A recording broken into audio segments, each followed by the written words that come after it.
nó bỏ cô nó chỉ nói chúng nó khẩu vịt chưa cứ một đẹp đấy bỏ bé luôn chỉ cho hơn cô phải cái nữa một cú hồi ơi nhớ nó tạm cái coi cho nó nói chuyện cơ một qua chỗ lọc cơ giờ là tôi tôi thế là thế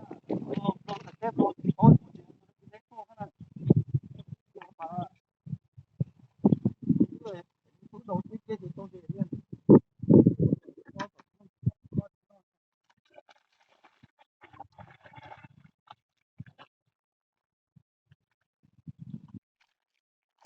ôi à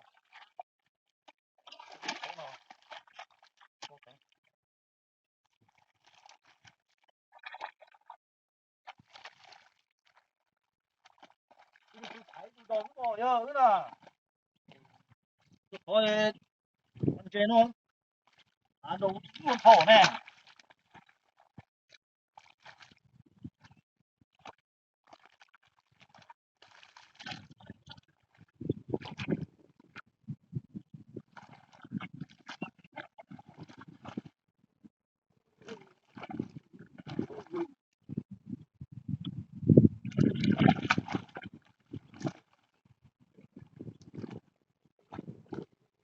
ôi giờ con nó không kịp mua chúng tôi chẳng gì đâu rồi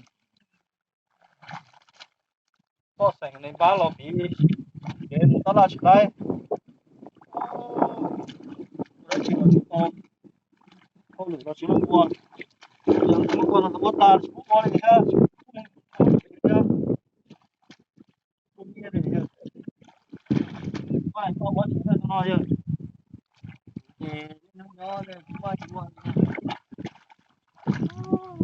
nó gì mình mua đồ thô sai thô thì chúng nó dùng cái cần nó to xía gì cũng tôi đón tiền nó hơi kia món nào hàng hạt tôi hơi kia cái này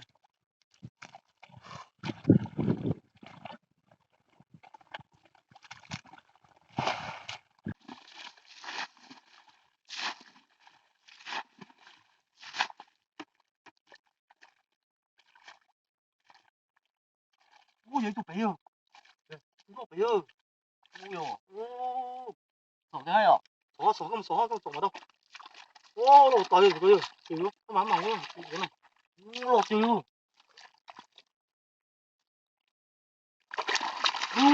ô ô ô ôi chưa chưa ô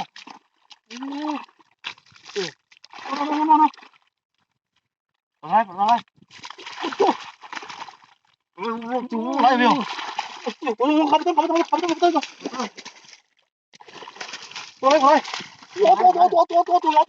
mà chú tôi nhá ô trời ơi tôi gì á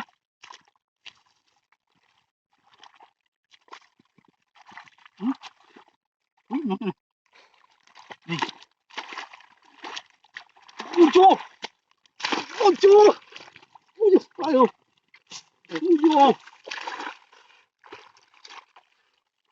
có tù rồi ô quả quá ô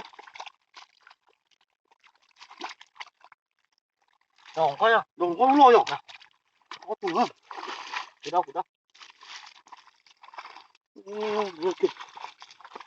kiểm tra cho nó nhỏ nhá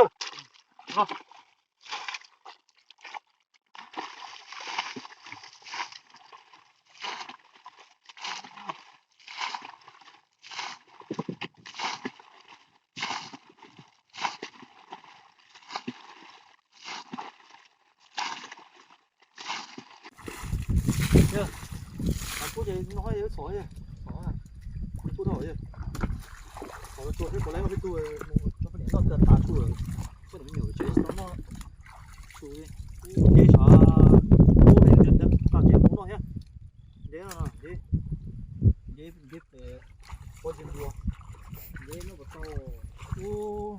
好这这什么个鱼了么？过了啊！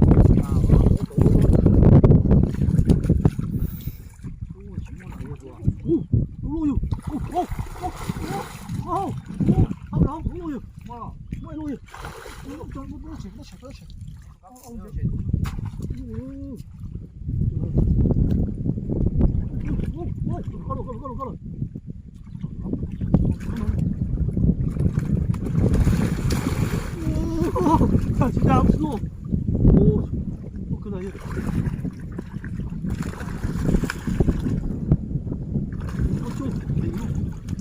와, 이거 좋아.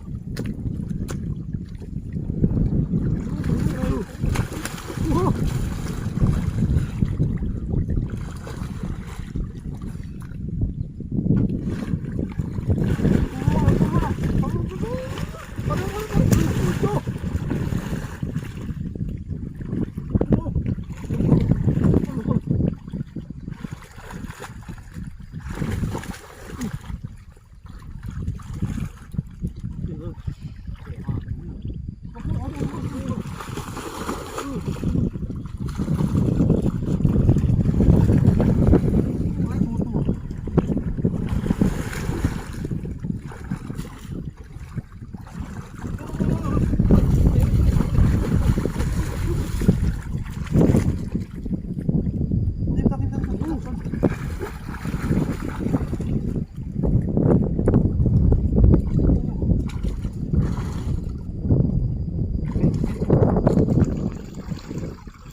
Bánh ơi. Ui. Ui. Ủa à. Bánh nào. Ô, cái đồ ruột.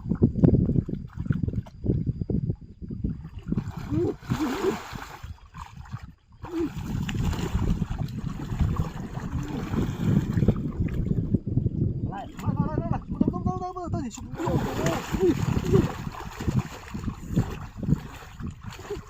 Tại vì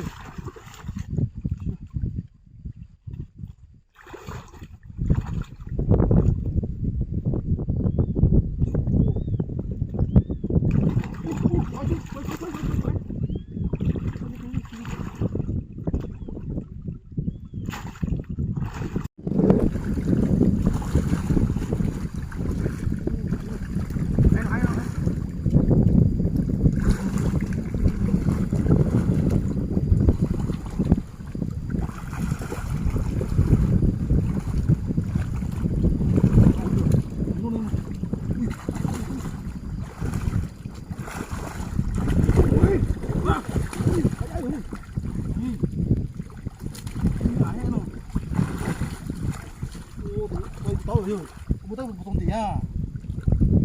거기에서 좀 죄무가 통지요. 이 통과.